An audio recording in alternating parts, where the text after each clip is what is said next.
오늘 우리가 왜 입시 설명회를 듣는지 혹시 이유를 알아요? 어? 그냥 학교에서 오라고 그러니까 듣는 건가요? 자, 선생님 무슨 얘기 하고 싶은 거냐면 우리 학생이 공부만 열심히 하면 되지 뭐 굳이 입시에 대해서 알아야 되냐 이런 의문을 가진 친구들도 많이 있을 것 같다는 말이에요. 그런데 공부만 열심히 하면 대학 갈 수 있나요?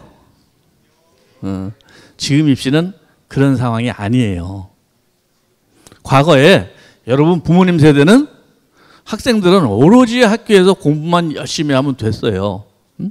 그래서 우리 고창고등학교 여고 마찬가지로 전국에서 진학률이 10여 년 전만 해도 어마어마했죠.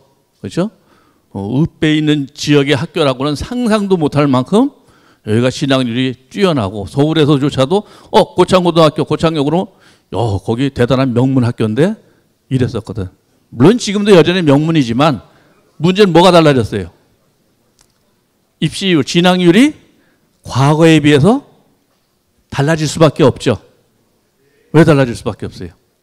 입시가 달라졌기 때문에 그래요. 과거에는 학생들이 그냥 열심히 공부하고 선생님들이 열심히 가르쳐주면 그걸로 끝나는 결과를 가지고 야 너는 어느 대학에 어느 학과를 가면 좋겠다 이렇게 얘기하면 학생들이 그에 따라서 가서 붙는 그런 입시였다면 지금의 입시는 어떤 입시예요? 여기 제목 썼잖아요. 맞춤형 입시예요. 이게 근본적으로 달라진 거예요. 그러니까 지금 이 순간에도 나는 대학을 가야겠다라고 생각은 하고 있으면서도 그냥 어떻게 공부하다 보면 대학 가지겠지라고 하는 학생이 있다면 아마 결과를 잘 되길 기대하기 어렵단 말이에요. 무슨 얘기냐? 지금의 입시는 내가 어떤 대학을 어떤 전형으로 갈 거냐를 미리 알고 준비하는 학생이 성공할 수 있어요. 그러니까 그런데 대학은 원서를 수시에서 몇 장까지 쓸 수 있죠? 6장까지. 그렇죠? 그러니까 어느 한 대학을 목표로 하는 게 아니라 나는 어떤 그룹의 대학을 가고 싶을까 하는 걸 먼저 고민을 해야 돼. 그래서 우리 이제 대학을 꼭 서열로 하자는 게 아니라 학생들이 선호도가 높은 대학서부터 치면 당연히 제일 높은 데가 어디겠어요? 서울대서부터 연대, 고대까지 해서 7개 대학이 일단 하나의 그룹이야. 왜 하나의 그룹이냐? 학생들이 원서를 그렇게 쓴다는 말이에요. 그래서 그 같은 그룹의 대학들은 전형이 비슷해요. 그렇죠? 그리고 그 다음에 어떻게 할까? 두 번째 그룹은 흔히 말하는 이제 15개 대학까지의 그룹이야. 선생님 지금 이 얘기하는 이유는 뭐냐면 내가 어떤 대학의 그룹을 갈 거냐를 어느 정도 정하고 입시 설명회를 들어야 의미가 있어요. 근데 아무 생각도 없이 그냥 설명을 들어보면 나한테 별로 도움이 안 되거든. 그래서 나는 어떤 그룹을 현재 목표로 하고 있을까? 첫 번째 그룹, 두 번째 그룹이냐? 아니면 나는 굳이 뭐 꼭 서울로 가야 되냐? 이 지역에 있는 거점 국립대학을 가도 충분한데 뭐 이런 친구도 있겠죠? 그런 친구들 세 번째 그룹이죠.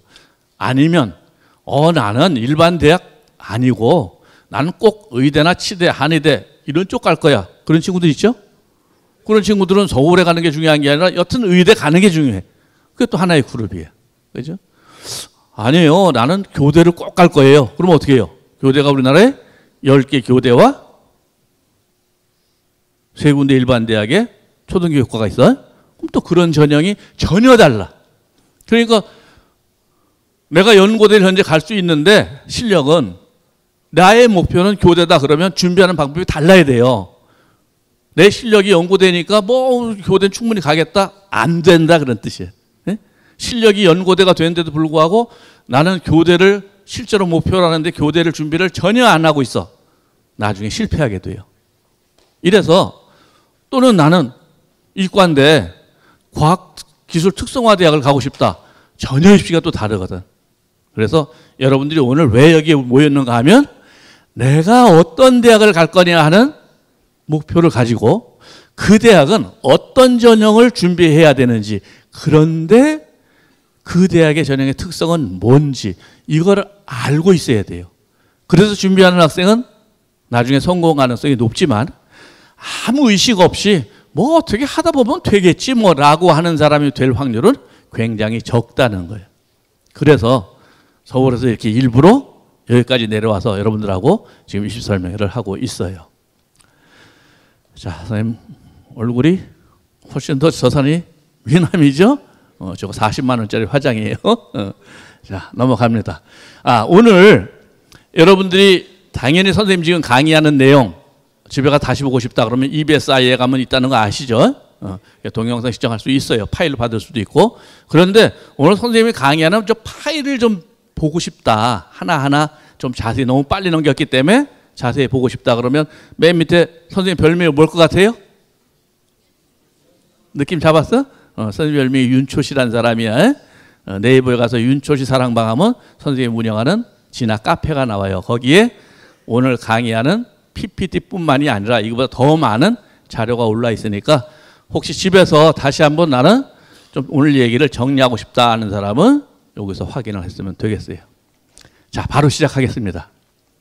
오늘 얘기는 자, 이런 순서로 하겠습니다.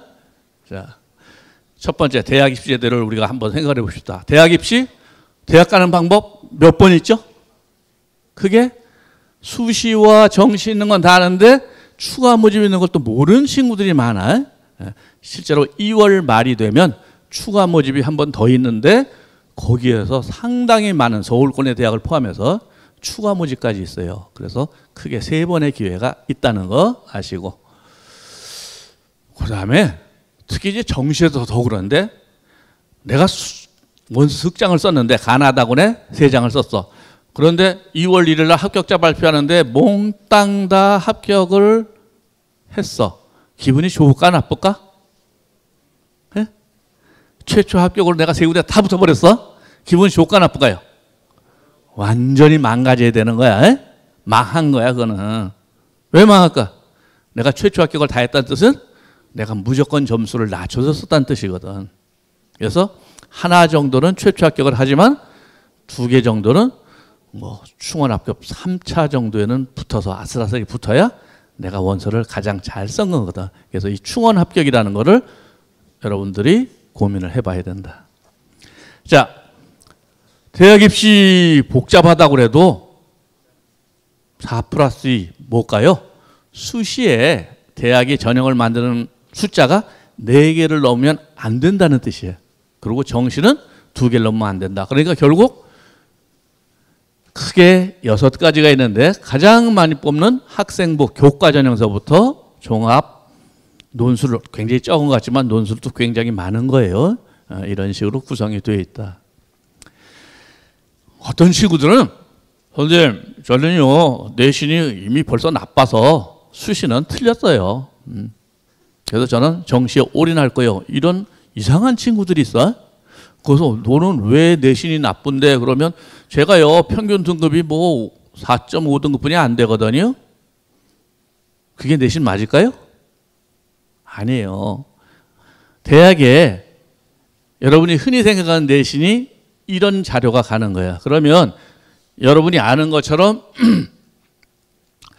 요 석차 등급 2등급 3등급만 가는 게 아니라 어디는 이수자 수도 가고 원점수도 가고. 그래서 예를 들어서 한국 외대 그러면 어떻게 해요? 원점수로 90점 이상이면 무조건 1등급 이렇게 계산해 주기도 해 내신을. 그렇죠? 또는 연대나 서울시립대는 지점수로 쓰기도 하고 또 여러 가지 방법에 의해서 내신을 내기 때문에 실제로 여러분이 내신이 좋다 나쁘다를 미리 예단하는 건 옳지 못하다 그 얘기예요. 자, 수능 성적표가 나왔어요. 아직 한 번도 받아보지 못했죠? 여러분 모의고 성적표만 받았으니까. 자, 이 중에 등급 별로 의미가 없어. 표준 점수 전혀 볼 필요가 없어요. 뭐가 중요해요? 100분을 봐야 된다.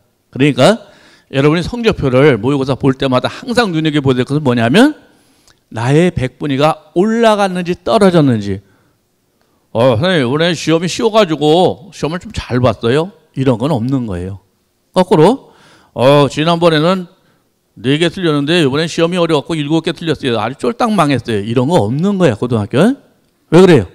고등학교는 원점수 개념이 없어요. 오로지 등수만 존재하거든. 그러니까 시험이 어려웠던 쉬웠던 내가 100분위가 떨어지면 무조건 시험을 망친 거고 100분위가 올라가면 내 성적이 올라간 거예요. 그래서 여러분들은 앞으로 지금서부터 설명이 끝날 때까지 100분이라는 것을 염두에 두고 입시에 임해야 합니다. 수능 등급, 선생님 9등급까지 있는 거 다 아는데요? 아는데 잘 몰라 보니까 우리 친구들 주위에 모의고사 보면 1, 2등급 많아요, 적어요? 많아요? 거의 없거든. 그죠? 1, 2등급 많지 않아? 근데 8등급, 9등급은 많아, 적어? 없어. 그것도 없어. 1, 2등급 없는 만큼 8등급, 9등급도 없어요. 아까 앞에 선생님이 7등급 얘기했는데 7등급 맞으려면 굉장히 어려운 거야. 모의고사에서. 그거 쉽지 않아요. 3등급 맞는 거 더 어려워. 왜 그러냐면 숫자가 똑같이 등급으로 나눠져 있는 게 아니라 1등급에서 5등급 가면 점점 많아졌다가 9등급 가면서 점점 줄어들죠. 그래서 예를 들어서 이제 올해 한 53만 명 정도가 수능을 볼 거거든. 그래서 어떤 친구가 국어를 5등급 끝이야 현재. 그런데 오늘 강의를 듣고 나서 마음을 잡고 나도 이제부터 공부 좀 해야지 이렇게 마음을 먹었어. 그래서 공부를 해가지고 드디어 6월 모의고사에 지금보다 10만 등을 올렸어. 전국 석차를. 기분이 굉장히 뿌듯하겠죠. 10만 등을 어떻게 올려. 10만 등 올렸어 실제로. 그래서 성적표를 딱 빠지면서 봤더니 몇 등급일까? 내가 5등급 끝에 있는 친구였는데 10만 등을 석차를 올렸단 말이야. 성적표에 몇 등급이에요? 여전히 5등급이야. 그죠? 왜 그래요? 5등급이 무려 10만 6천 명이가 되거든. 그래서 등급을 올린다는 게 그렇게 쉬운 일이 아니란 말이에요. 자, 그러면 이제 전형별로 하나하나 보도록 하겠어요. 일단 학생부 교과 가장 많이 뽑는 거죠. 이 중에 친구들도 가장 앞으로 원서를 쓸 때 많이 합격할 가능성이 있는 게 교과 전형이에요. 선생님 종합 전형이 대세라는데요. 실제로 여러분들 이제 학교 통계를 내보면 교과 전형을 합격하는 학생이 가장 많습니다. 누가 많이 붙을까? 교과 전형에. 공부를 잘하는 학생이니까 상대적으로 공부를 덜한 학생이니까 공부를 덜한 학생들이 다 교과 전형으로 가게 돼. 그렇죠? 그러니까 내신이 좋은 학생이 교과 전형으로 하는 게 아니라 내신이 덜 좋은 학생들이 대부분 나중에 교과 전형으로 대학을 가게 돼요. 그러니까 공부를 내가 덜 할수록 앞으로 남은 기말고사에 최선을 다해야 된다. 그 뜻이야.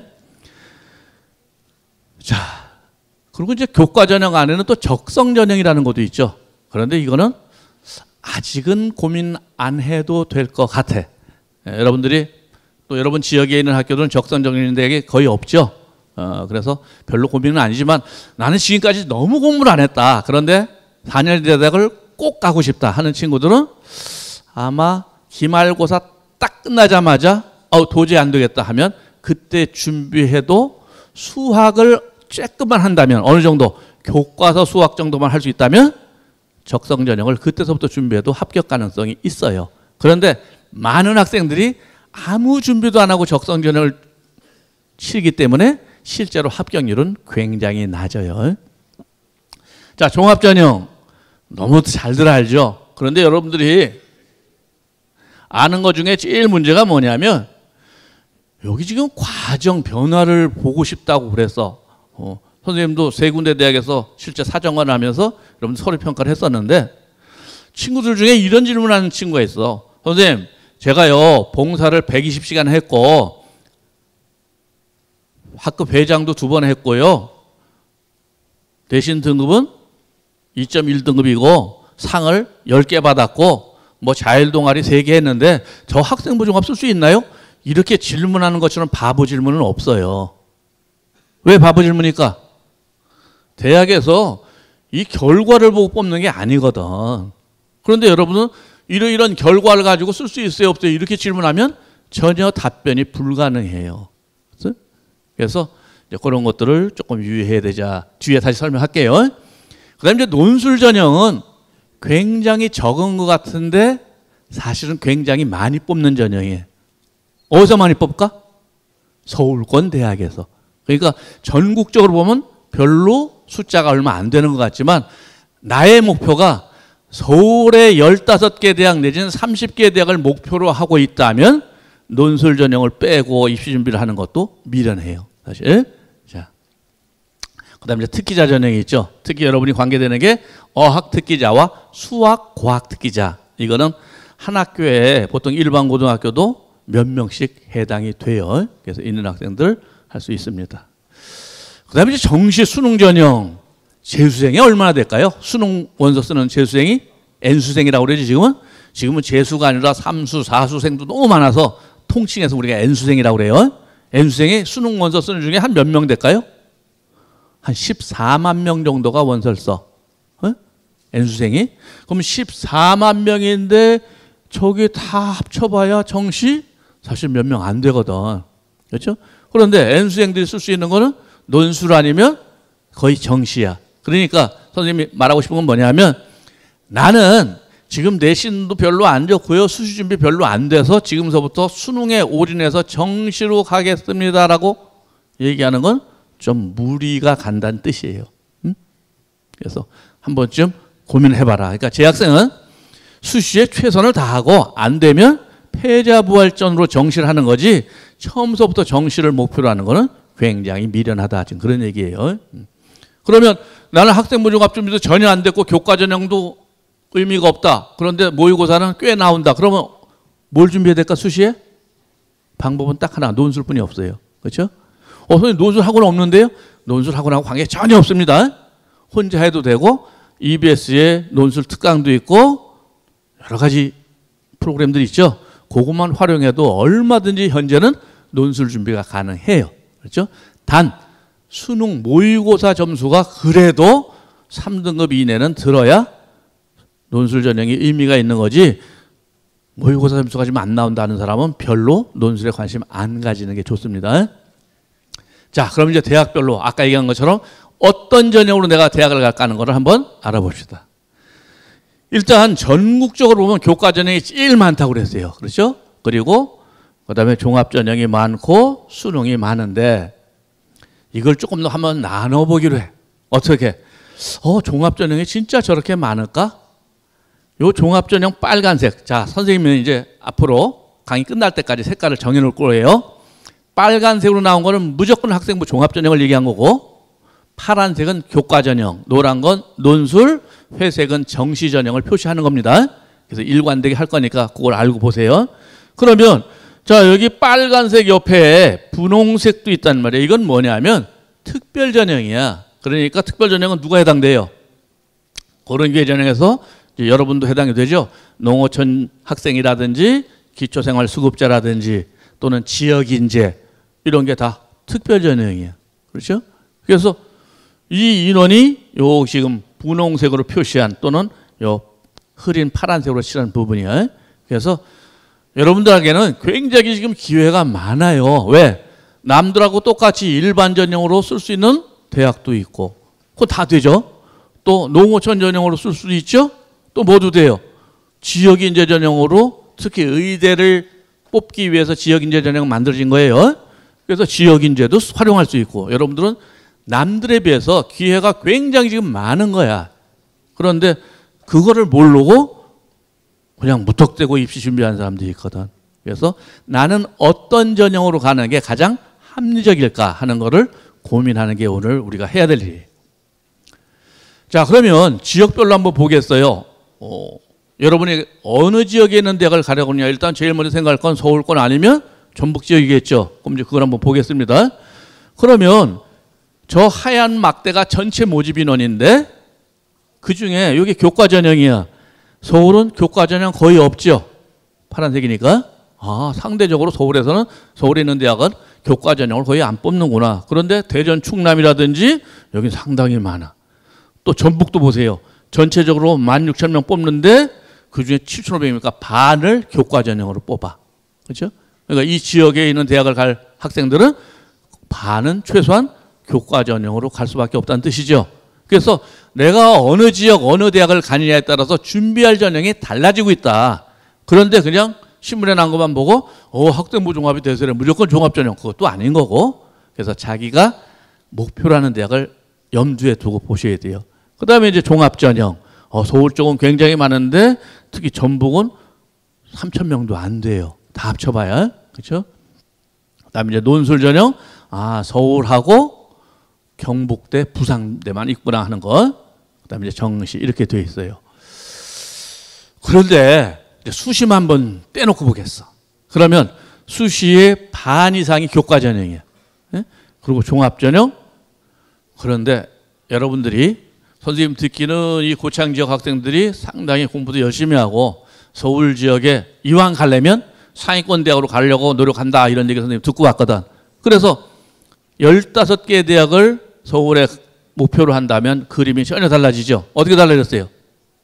교과 전형은 아주 조금뿐이 없고 그리고 종합 전형이 많죠. 그렇죠? 그러니까 내가 어느 지역 대학을 가느냐에 따라서 준비가 달라진다는 뜻이에요. 그래서 예를 들면 이제 제일 상위권 대학 1그룹이에요. 서울대서부터 보면 교과 전형 3군데 대학뿐이 없어. 그리고 학교장 추천이에요. 그렇죠? 상위권 대학은 교과 전형이 별로 없네. 그러면 뭐가 있을까? 빨간색 투성이야. 전부 종합 전형이네. 그리고 그런데 이제 연대 같은 경우는 종합 전형도 별로 없죠. 그러니까 내가 만약에 뭐 연대를 꼭 가고 싶은 사람이다 그러면 종합 전형만이 유일한 대안이 아니란 뜻이야. 이걸 정확히 알아야 된다는 얘기예요. 오히려 특기 전형이 더 많기도 하고 논술 전형이 많아요. 그리고 정시가 많구나. 그렇죠?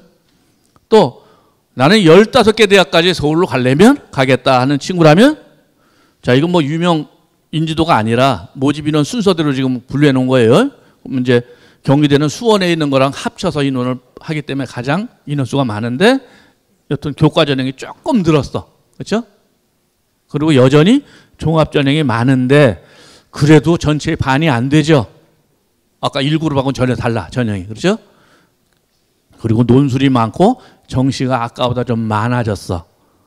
그러면 내가 2급을 목표로 한다면 수능 공부를 잘해야 되는구나. 그런 뜻이야. 종합이 아니라 이제. 그 다음에 이제 거점국립대학을 가겠다. 도를 대표하는 대학. 이거 왜 의미가 있죠? 국가에서 법으로 정했어. 어떻게? 공기업은 무조건 30% 이상을 서울, 경기, 인천 지역 이외의 대학 출신을 뽑아라. 이런 법을 만들어 놨어요, 현재. 그러면 지역에서는 거점국립대학이 대장이죠. 그러면 이제 예를 들어서 뭐 전북대, 전국에서 그 4번째로 많이 뽑는 대학이야. 상대적으로 좀 들어가기가 어려워요, 쉬워요? 이 중에서 쉬워. 전북대가 가장 좀 만만한 대학 중에 하나죠. 들어가기가 요새 좀 많이 올라가고 있어요, 현재. 여튼 보니까 느낌이 뭐예요? 아까랑 너무 다르지 않아요? 교과 전형이 엄청 많이 생겼잖아. 그렇죠? 아까 서울권대가 빨간색이 많았는데 이제 파란색 투성이야. 거의 반이 파란색이야. 거점국립대학을 가려면 교과 전형 가야 되구나. 그런데 이 교과 전형에 다 뭐가 있을까? 수능 최저가 있어. 그죠? 그러니까 수능 공부를 잘해야 돼.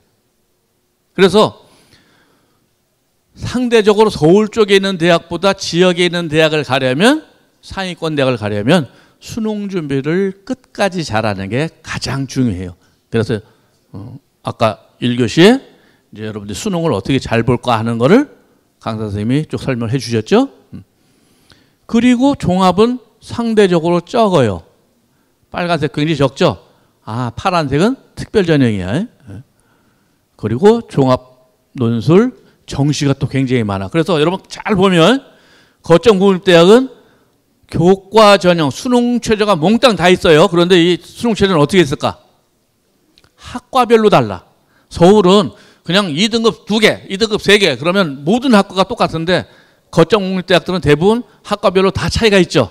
특히 어디가 제일 수능 최저가 높을까? 의대, 간호, 사대 이쪽이 수능 최저가 높죠. 그래서 학과별로 수능 최저가 달라. 그러니까 전략을 세울 적에 내가 거점국립대학을 간다면 내가 가려는 대학만이 아니라 그 대학의 학과는 수능 최저가 어떻게 걸려 있는가 이거를 보는 게 중요해요. 그렇죠? 그다음에 이제 의대 가려는 친구도 또 꽤 있다고 소문이 들었어요. 보면 전국적으로 한 3,000명 올해 의대가 제일 많이 뽑는 해예요.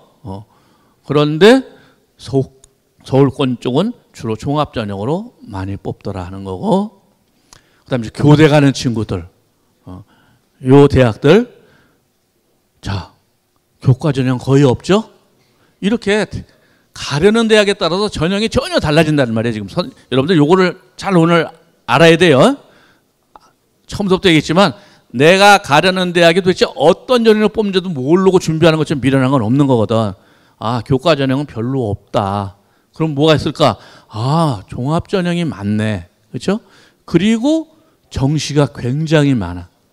그런데 이 교재는 특징이 뭘까? 정시가 몽땅 나군이야.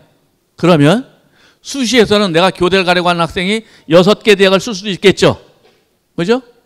그런데 정시는 어떻게 될까? 다 나군에 있으니까 1개 이상 대학을 쓸 수가 없죠. 그러면 경쟁률은 어떻게 돼? 뚝 떨어져. 그죠?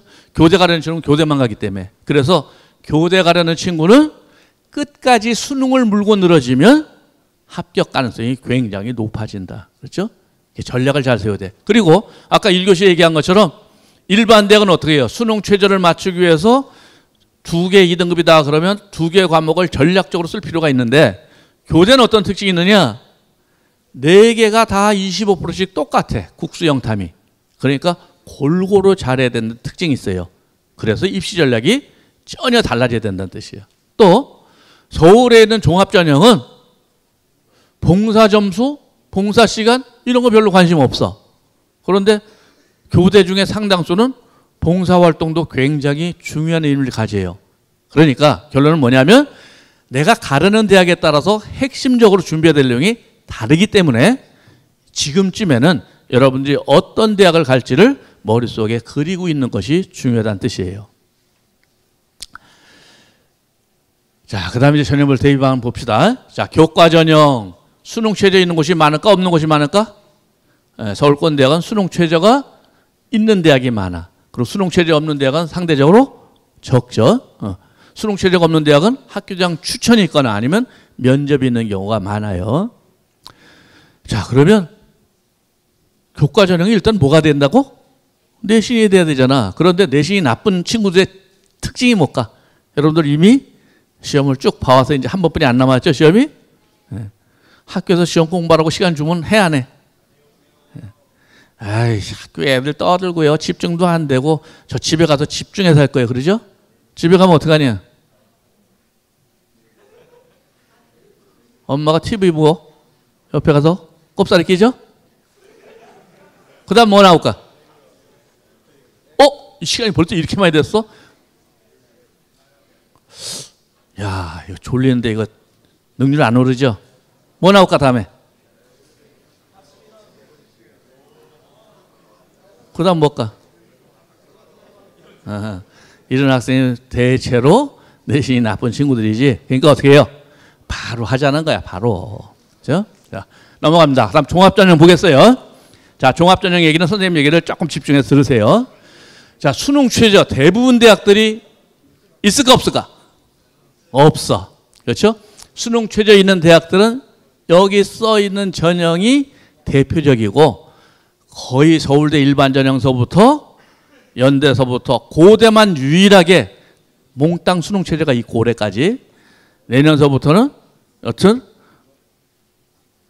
연대도 수능 최저 다 폐지해줘. 서강대도 폐지하지. 그래서 종합전형에는 수능 최저 있는 대학이 몇 개 안 남아요. 수능 최저 다 없습니다. 자, 여러분 근처에 있는 학교를 전북대보다도 전남대를 또 더 많이 간다는 소문이 있어서 전남대를 한번 준비해 봤어. 그랬더니 이 4가지를 본대요. 전공 준비도, 발전 가능성, 활동의 진정성, 공동체의식. 그래서 이런 식으로 평가를 한답니다. 그래서 이런 것들도 내가 목표라는 대학의 홈페이지에 가면 대부분 공개해 놓고 있어요. 그러니까 내가 가는 대학들은 도대체 어떻게 종합전형을 평가하는지 알고 준비하는 것도 필요하죠. 그래야 자소 쓸 수가 있는 거야. 그런데 여튼 어려워. 도대체 뭘 가지고 팔지. 그래서 학생부 종합을 뭐라고 흔히 얘기해요? 깜깜이 전형이다 이렇게 많이 얘기한단 말이야. 그죠? 그래서 야, 이건 안 되겠다. 그래서 연대서부터 건대까지 6개의 서울에 있는 주요 대학이 모여서 연구를 했어. 2년 동안. 학생들이나 학부모들이 종합전형의 평가에 대해서 좀 명확하게 알 수 있도록 좀 할 수 없을까? 그래서 이게 2년간의 결과물이에요. 그래서 나중에 선생님 카페에 들어가면 학생부 종합란에 들어가면 이 책자 파일이 있어. 그걸 종합전형 준비한 사람은 꼭 한번 보세요. 자, 여튼 전국에 60개 대학을 한번 조사를 해봤어. 그랬더니 공통적으로 쓰는 게 뭐냐? 이 네 가지 요소를 다 봐. 종합전형에. 그런데 네 가지는 알겠는데 도대체 여기서 예를 들어서 전공적 합성은 뭘 얘기하는 거냐? 이게 모른다고 지금 깜깜이 전형이라고 하는 거거든. 그래서 전공적 합성을 봤어. 그랬더니 맨 위에 이제 세 가지. 그걸 이제 구체적으로 써보면 이거예요. 첫 번째, 너 가려는 학과에 그 과목 들었어? 그 얘기야? 예를 들어서 기계공학과를 가는데 학교에 물리가 있었어. 내가 선택에 들을 수 있었는데 기계과 쓰면서 나는 물리를 안 들었어. 너 좀 이상한 놈인데? 그런 얘기야. 그렇죠? 두 번째로, 그래도 너 전공이 뭔지는 아냐? 예를 들어서 이거예요. 경제학과가 경영학과 구분도 못하는 친구. 그 친구가 경영학과 원서 썼어. 그럼 면접에서 이거 뭐야 이놈? 이런 소리 듣는다는 얘기야. 적어도 무슨 전공에 대해서 막 공부를 하라는 얘기가 아니라 그 전공이 뭘 공부한 정도는 알고 와야 된다. 세 번째로, 그 전공 오려고 하는데 거기에 관심 정도는 뭔가 활동으로 보여줘야 되지 않을까? 이 세 가지를 대학에서 전공 적합도로 표현한다. 이렇게 표현한 거예요. 예를 들면. 그래서 이런 것들을 좀 자세히 알아두면 좋겠다. 자, 그런데 평가에서 달라진 게 있어. 여러분들이 아직도 아까 선생님이 얘기했잖아요. 상담 와서 선생님 저거 이런데 학생부 중고 어디서 쓸 수 있어요? 라고 하는 친구들은 뭐냐면 바로 입학사정관 전형을 여전히 생각하고 있는 거야. 입학사정관 전형은 뭐였어요? 스펙이 중요했어. 응?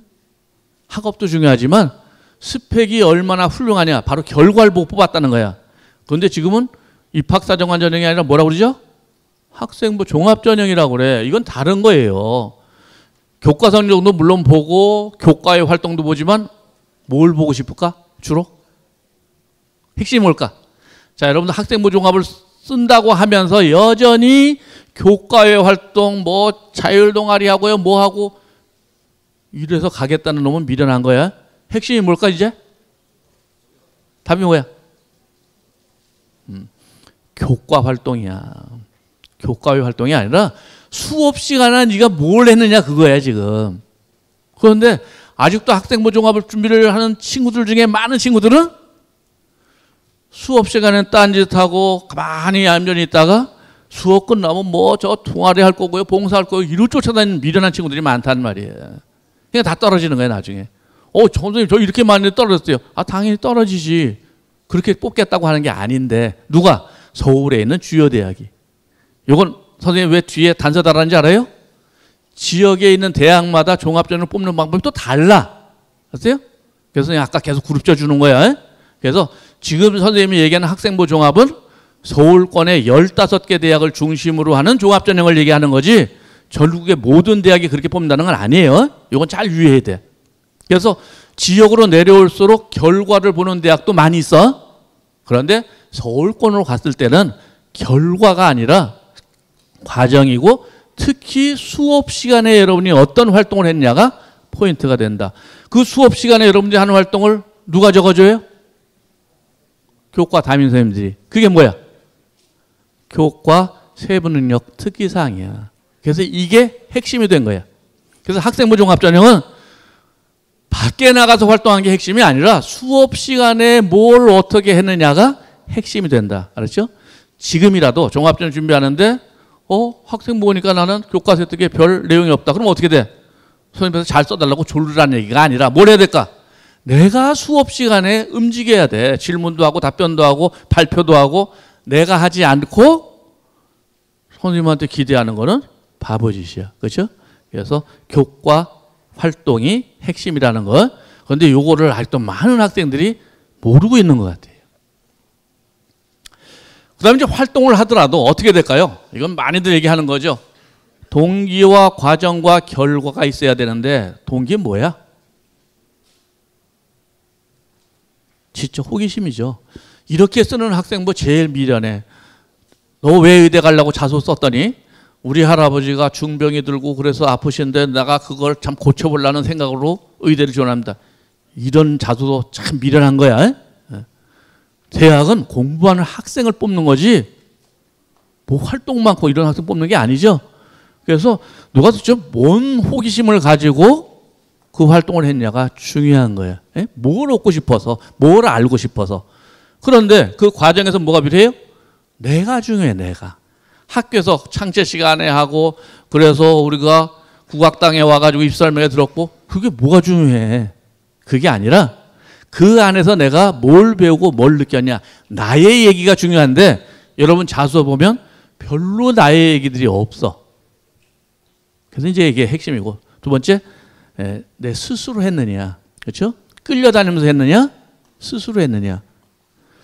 그다음에 결과는, 그래서 네가 어떻게 변화했는데 전보다. 그런데 애들은 이게 없어. 자서 보면 그냥 내가 뭐 했고 쫙 써놓고, 그럼 대학은 뭐야? 그거 어쩌라고, 그렇죠? 내가 그 활동을 통해서 어떤 변화가 생겨서 뭐 이런 걸 알고 싶은 건데, 그런 건 없고 뭐 했다고만 잔뜩 열거한 자소는 다 떨어지는 자소서예요. 자, 그런데 다행스럽게 여기까지 끝난 친구들은 굉장히 있어. 응? 근데 여기서 끝나면 안 돼. 전에는 여기까지만 해도 합격했어요. 근데 지금은 이제 여기서 끝나면 또 불합격하는 자소서야. 뭐가 돼야 될까? 내가 그렇게 변화가 되고 뭔가 결과를 얻어냈다면 거기서 끝나면 여전히 빵이야. 어디로 가야 될까? 다시 피드백이 이루어질 때. 그래서 그 다음에 내가 어떤 호기심이 또 생겼는가? 그렇죠? 내가 뭔가 이뤄냈으면 거기서 더 하고 싶은 뭔가 호기심이 생겼겠죠. 그 다음에 결과는 없더라도, 그래서 내가 새로운 또 이런 호기심이 생겼고, 이런 것들이 자소서에 기록이 돼야 되는데, 선생님 보니까 아쉽게도 그게 없어요. 그래서 거의 대부분 1단계 결과까지 끝내고 다시 피드백돼서 새로운 지적 호기심이 생겼다는 그런 글들이 별로 없거든. 요게 잘 쓴 소개서와 잘 못 쓴 소개서의 차이점이야, 선생님 볼 때. 자, 여튼 이 활동의 가장 핵심 뭐예요? 아무리 활동을 많이 했어도 한 걸로 끝나면 안 되죠. 기록이 남아야지. 그렇죠? 그래서 우리 입학사정관 초기에 뭐라고 그랬냐면, 입학사정관 전형은 적자 생존 뭐 이런 표현이 있었어. 무슨 뜻인지 알아요? 적응하는 삶이 아니라 적잔 말이야. 네? 적어야 산다. 이제 그런 의미가 있는데, 지금도 설명해 들으면서 적는 친구들이 많이 안 보인단 말이에요. 그냥 멍히 앉아서 듣고 있거든. 적는 습관이 중요해요. 자, 학생부 온라인 이 10가지 항목이 가요. 그 중에 여러분들이 고3이니까 여기서 제일 신경 쓸 건 뭐냐면, 바로 진로, 희망, 사유 쓰는 내용. 대학들이 작년부터 많이 보고 싶어 하는 내용입니다. 이게 재작년까지는 거의 대학에 관심이 없었어요. 그런데 지금은 진로, 희망, 사유, 학생부에 써 있는 진로, 희망, 사유를 가지고 전공적 합도를 보겠다고 하는 대학들이 굉장히 많이 생겼어. 그러니까 여러분들이 이번 학기에 진로, 희망, 사유 적어낼 때 이걸 정말 고민을 많이 해서 적어내야 합니다. 자, 자기소개서 1번, 2번, 3번은 다 똑같다는 거 아시죠? 이미 완성 단계 어느 정도 와 있어야 돼요. 그런데 그 중에 3번 쓰기가 참 너무 어려워. 왜 어려울까? 친구들이 보면 겸손해서 그런 것 같아. 선생님, 저 뭐 남을 위해서 특별히 해본 것도 없고요. 뭐 배려한 것도 없고 나눈 것도 별로 없는 것 같은데요. 이런 친구들이 많단 말이야. 그래서 이 자소서가 더 나가질 않아? 그러면 어떻게 될까? 내가 해결이 안 되면 어떻게 하면 돼요? 나랑 가장 친구 한 두세 명을 떡볶이집으로 부르는 거야. 그래서 야, 네가 볼 때 너 내가 저 3번에 해당되는 그런 거 혹시 고등학교 다니면서 본 기억이 있냐? 그 힌트를 좀 얻으란 말이야. 알죠? 나 혼자서 자소는 혼자 낑낑 메고 쓰려고 하지 말고, 특히 3번 같은 경우는 주변 지인들의 도움을 받는 게 참 필요하더라. 그거고. 올해 가장 핵심, 학생부 종합의 핵심이야. 학과별 인재상을 알고 쓰는 거야, 자소. 그런데 많은 친구들이 그냥 막 자기 쓰고 싶은 얘기를 써. 어? 하나도 차려보지도 않고 나는 뭐 했고 활동한 것만 잔뜩 쓰고 있어. 다 우수낙엽처럼 떨어져요. 특히 올해 서울시립대 같은 경우 아예 공개적으로 발표해놨어. 뭐 우리 대학에서 학과별 인재상을 발표해 놨으니까 그 인재상에 맞게 자기소개를 써달라고 아예 주문을 하고 있어요. 그럴 정도로 이게 중요한 거예요. 그래서 현재 시립대, 경희대, 전남대, 강원대, 숙대 많은 대학들이 대학 교수들이 우리 학과에서는 이런 학생을 뽑겠다라고 이미 표명을 해놓고 있어요. 그래서 이것도 읽지 않고 자소 쓰는 놈은 완전히 소설 쓰는 거란 말이에요. 그렇죠? 그래서 꼭 반드시 시간 날 적에 요거 확인 좀 하세요. 예를 들면 여기 관광경영학과라고 그랬어. 그럼 어떤 거를 보고 싶으냐? 어떤 활동을 보고 싶으냐? 이렇게 다 써놨어. 그런데 이런 건 읽지도 않고 그냥 자기 한 얘기만 써. 너는 뽑든지 말든지 난 몰라. 난 나 쓰고 싶은 거 쓸 거야. 이렇게 해서 붙기는 어렵단 말이에요. 그렇죠? 그러니까 대학에서 이 학과에서 대학별 인재상 아닙니다. 가끔 이 얘기하다 보면 대학별 인재상은 그냥 추상적인 얘기예요. 그거 말고 각 학과에서 그럼 선생님 그걸 어떻게 알아요? 학과별 인재상은 다 비슷해. 같은 학과의 교수들은 성향이 비슷하거든. 그러니까 꼭 내가 경희대 안 가더라도 예를 들어 관광학과 간다면 이 자료를 보고 정리해도 된다는 뜻이에요. 그렇죠? 그래서 학과별 인재상을 꼭 확인할 것. 그 다음 농어촌 전형 간단하게 한번 살펴볼까요? 약 10,000여 명 정도를 모집을 하는데 서울 쪽만 주로 보겠어요. 일단 서울에 교과 전형 거의 없죠. 그렇죠? 그 종합 전형이 대세고 수능 정시 전형에서 대부분 종합 전형으로 현재 넘어오고 있는 상황이야. 그래서 전체적으로 보면 종합 전형이 864명, 그리고 정시, 교과 전형은 특이한 대학에 조금 올 뿐이다. 그리고 수능 최저가 다 있죠. 그렇죠? 자, 이것도 여러분이 꼭 알아야 돼. 여러분들이 농어촌 전형이 유리할런지 아니면 일반 전형이 유리할런지, 그렇죠? 또는 지역 인재가 유리할런지 여러분들이 이제 이것들을 잘 고민을 해야 되거든. 그런데 모든 전형 간에 복수 지원이 허용되는 대학이 있는가 하면 복수 지원이 안 되는 대학도 있거든요. 그래서 이런 것들도 미리 좀 확인해 볼 필요가 있고요. 예를 들어서 경희대 학생부 종합전형 결과를 한번 보세요. 보면 대부분 어때요? 농어촌 전형이 일반 전형보다 점수가 더 높아. 우리가 농어촌 전형을 특혜를 받기 위해서 쓰는 건데 왜 이런 문제가 생겼을까? 뽑는 인원이 너무 적단 말이야, 학과별로. 그렇죠? 그래서 특별히 점수 좋은 한두 년에 툭 튀어나오면 점수 확 높아져. 그래서 서울에 있는 상위권 대학으로 갈 때는 항상 농어촌 전형이 유리한 건 아니라는 것도 꼭 명심해야 돼요. 그 다음에 전남대 교과 성적 한번 보세요. 농어촌 학생 전형이 지원자로 보더라도 그렇고 오히려 좀 높네. 등록자는 조금 떨어지죠. 그러니까 조금 유리해, 농어촌이. 그래서 항상 모든 대학이 농어촌이 유리한 건 아니고 중위권 대학 이하로 내려가면 농어촌 전형이 훨씬 유리해요.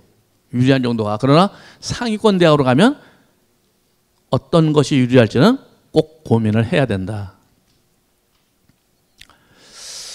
자, 그 얘기를 지금 써놓은 거고요. 특히 나는 비교과가 지금 안 돼 있는데 내가 가려는 대학이 종합전형이다. 근데 그 대학이 중위권 대학이다 라고 한다면 당연히 농어촌 전형이 유리합니다. 그래서 내가 가려는 대학에 맞게 전형을 찾는 게 중요하다고 지금 계속 얘기하고 있는 거예요. 자, 수시 지원 전략을 한번 살펴보겠어요. 그러면 이제 원서를 이제 곧 써야 돼. 여러분들이 이미 이제 원서 쓰는 철이 왔어. 7월 달 정도면 이미 이제 선생님들하고 상담해서 8월 중에는 거의 결정을 해야 9월 달에 쓰겠죠. 그럼 어떻게 쓸 거냐. 자, 기본 전략. 일단 뭘 봐야 돼요?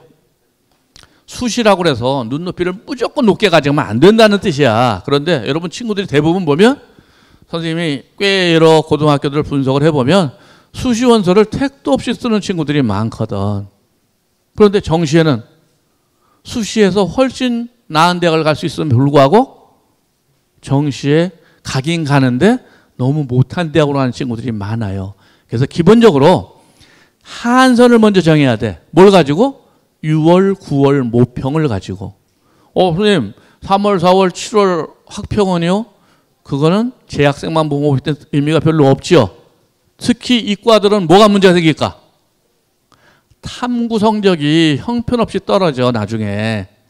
선생님 저 과탐이요 1등급 2등급 거의 나오는데요. 그건 지금 얘기고 실제 수능에 보면 통계를 내면 심하게는 최상위권 애들 중에 1, 2등급 맞은 친구들 중에 두 등급 떨어진 애가 굉장히 많아. 통계를 내보면, 전국 통계를 내면. 왜 그럴까?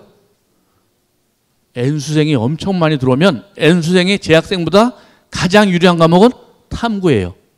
근데 지금 탐구가 수학도 쉬워지고 영어도 상대적으로 쉬워지면서 이과에서는 과탐이 가장 변별력이 높은 과목이야. 그런데 재학생들이 어떻게 생각하냐면 뭐 탐구 까이거 뭐 7월 기말고사 끝나고 본격적으로 시작하죠. 절대로 안 돼요. 응? 그래서 특히 올해 여러분들은 국어 변별력이 재작년부터 엄청 높아졌다는 거 아시죠? 지금 국어가 제일 어려운 과목이에요. 수학보다 오히려. 아직도 수학이 가장 어려운 과목이라고 생각하는 친구는 굉장히 미련한 친구입니다. 2015학년도 수능부터 수능이 가장 변별력 없는 과목이야, 수학이. 아세요? 국어가 가장 변별력 있는 과목으로 옮겨 탔고, 이과에서는 과탐이 가장 변별력 있는 과목이에요, 현재. 자, 그래서 일단 수능 충족이 되느냐, 최저가 충족되느냐 하는 거 봐야 되겠죠, 첫 번째. 두 번째는 뭘 봐야 돼요? 내가 정시로 원서 쓴다면 어느 대학까지 갈 수 있는가를 확인해 봐야 돼. 그래서 여기서부터 출발해야 되는데 많은 친구들이 수시에 이거를 전혀 무시하고 나는 종합준비 잘 돼 있으니까 난 뭐 잘 돼 있으니까 그냥 무턱대고 원서 쓰니까 6개 올킬 당하는 이상한 일들이 많이 발생한다는 말이에요. 그리고 나서는 이제 내가 수시에 어디에 강점이 있는가를 봐야 되겠죠, 당연히. 그래서 6개를 상한선을 정해서 상향 또는 안정까지 6개 원서를 잘 활용하는 게 중요해요. 그런데 선생님이 서울의 한 100여 개 고등학교를 분석을 해보면 거의 상향 쪽으로만 몰려있는 친구들이 많거든. 그러니까 그거 떨어지고 나면 정시에서는 말도 안 되는 대학을 가게 되는 이런 일이 많이 생겨요. 그래서 전략을 잘 세우는 게 중요하다. 그래서 실제로 100분의 평균이 얼마나 되는가를 선생님이 표본 조사를 한번 해봤어요. 그래서 이건 전국 자료를 가지고 표본을 만들어낸 겁니다.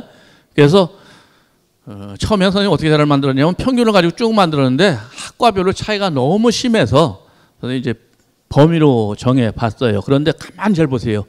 서울대서부터 한양대까지 100분의 평균의 차이가 별로 안 나죠. 그래서 지금은 작년 입시서부터 정시는 합부를 보장받을 수가 없어요. 선생님 배치표보다 5점 낮추면 되지 않나요? 택도 없는 소리예요. 그게 아니에요. 지금은 수학에 동점자가 2만 명, 1만 명씩 나오는 시대야, 작년부터. 그래서 동점자가 워낙 많으니까 어떤 학과들은 정시에 배치표에는 분명히 점수가 있는데 실제 수능 점수는 받은 애들이 하나도 없어. 그 점수 구간에. 동점이 많다 보니까. 그리고 어느 점수에 한꺼번에 1만 명, 2만 명이 몰려 있어요. 이래서 배치표에서 5점을 낮춘다고 해서 안정도 아니고 거꾸로 배치표보다 높여 썼다고 되는 것도 아니고 아주 이상한 정시가 돼버린 거예요. 네? 수능이 변별력이 없어서. 그래서 실제로 정시에 내가 수능 점수가 안정적으로 나오니까 정시를 목표로 가겠다는 거는 두 번째 미련한 이유입니다. 아까 뭐라 했어요? N수생도 첫 번째 문제가 생기고 두 번째는 배치표 자체를 만들 수가 없는 시대가 됐어. 작년부터. 네? 왜냐면 영어 등급 때문에 다 같은 점수대죠. 수학도 1만 명, 2만 명이 같은 점수야. 상위권에서. 그러면 결국 국어와 탐구만 가지고 변별력이 생기는데 거기서 그다지 차이가 안 나거든. 이러다 보니까 정시 여러분들이 점수를 5점 아니라 10점을 높이고 낮춰봐야 별 의미가 없는 아주 이상한 세상이 됐어요. 그렇죠? 그래서 일단 이걸 기준으로 생각을 해보되 어떤 수시에 최선을 다하는 게 우리가 대학에 합격할 수 있는 길이다 하는 거 꼭 알아두십시오. 그 다음에 이과 마찬가지입니다. 이과도 여기에 지금 점수를 의치안이라든지 그 대학에 아주 특수학과 하나씩 있는 거는 뺀 거예요. 빼고 전북 지역에는 주요 대학하고 전남에 있는 대학, 서울에 여러분이 가고 싶은 대학을 한번 점수를 내봤어요. 자, 그러면 지금까지 여러분들이 선생님 얘기 들었는데 당연히 내가 알고 싶은 얘기를 모두 다 알 수는 없겠죠. 이 짧은 시간에. 그래서 중요한 건 뭐냐? 내가 입시 정보를 찾아가는 게 중요해. 그럼 어디 가서 찾을 거냐? 첫 번째, 전북교육청에 가면요, 굉장히 많은 자료가 있어. 예? 교육청에 진로진학정보센터에 가면, 홈페이지에 가면 전북 지역에 특화된 이런 정보가 많이 있거든. 그래서 일단 여기를 먼저 찾아가는 게 순서야. 그렇죠? 그래서 여기에 가서 보는데 여기만 갖고 좀 모자란다 그러면 서울뿐만이 아니라 전국의 시도교육청이 다 진학진로정보센터를 운영하고 있거든요. 그래서 요거를 잘 활용을 할 것. 그러면 여기서 여러분이 알고 싶은 정보를 알 수 있고, 더 다양한 정보를, 여러 가지 전문적인 정보를 얻고 싶으면 아까 얘기 들었죠? 어디 가면 있어요? EBS의 입시 정보라는 메뉴에 가면 여기에 아주 자세하게 분야별로 상세한 입시 정보가 있어요. 그래서 여러분들이 지금 입시 설명회를 들은 이유는 뭐냐면 큰 미트를 우리가 구상을 해보기 위해서 선생님 설명을 들은 거고, 구체적으로 나한테 필요한 정보는 여기 가면 대학별 전형 분석도 다 나와 있으니까 여기서 잘 참고를 해서 전략을 잘 짜는 게 중요하다. 다시 정리하면 지금까지 과거의 입시는 그냥 막연히 학생은 공부만 열심히 하고 원서 쓸 때 담임선생님 말씀을 잘 들으면 되는 그런 입시였다면, 지금은 내가 중요해. 개별화가 중요한 거예요. 그래서 내가 가려는 대학 학과는 어떤 전형으로 뽑고 그 대학의 그 전형은 다른 대학의 전형하고는 어떻게 다를까 하는 거를 알아내는 게 중요해요. 예를 들어서 마무리 하나만 하고, 학생부 종합전형에서 독서가 가장 중요한 데가 어딜까요? 서울대학이야. 그죠? 서울대는 모든 중에서 독서가 가장 중요해. 그런데 한양대는 어떨까? 독서 아예 안 봐. 어때요? 이렇게 대학마다 차이가 나는 거예요. 연대는 어떨까? 독서가 꼭 파야 되나? 이런 정도. 더 많은 대학들은 독서 중요한데요? 이런 식으로 똑같이 학생부 종합전형에서 독서를 보는 것도 시각이 달라. 수상 경력은 어떨까? 서울대, 연대는 뭐 그거 봐야 되나? 이게 20개 있으면 뭐하고 10개 있으면 어때요? 어차피 공부 잘하는 애도 수상 경력 많은 거지. 별로 관심 없어. 한양대는 수상이요? 그거 굉장히 중요한데요? 이렇게 보는 시각이 다르단 말이에요. 그래서 맞춤형 입시 전략이라는 걸 다시 강조하는 이유가 여기에 있어요. 그러니까 내가 가려는 대학의 그 전형은 뭘 준비해 합격할 수 있는가를 알고 준비하는 사람이 성공한다. 그래서 끝까지 마무리를 잘해서 좋은 결과 있기를 바랍니다. 감사합니다.